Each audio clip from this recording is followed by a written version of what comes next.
Dollarization is when a country starts using another country's currency, such as the US dollar, instead of its own currency, such as the Venezuelan bolivar, either officially or unofficially. This usually happens when the country's currency loses value or the economy is in trouble. For example, in a country like Venezuela, if the bolivar continuously loses value and people feel that their money is becoming less valuable every day, they start using a more stable currency, like the US dollar, instead of the bolivar. The reason for this is that the US dollar is considered a strong and reliable currency worldwide. To give an example, let's say that the bolivar in Venezuela is constantly losing value, and people notice the prices of goods they buy are rising rapidly in bolivars.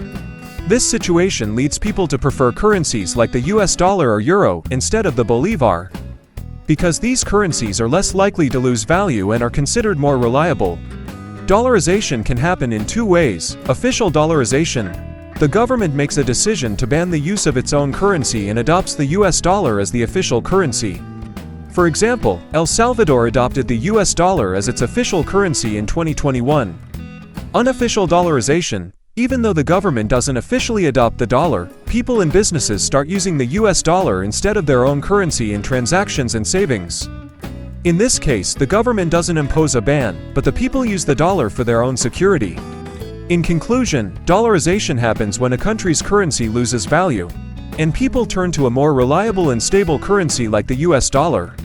This situation leads to the use of dollars in both daily transactions and larger investments.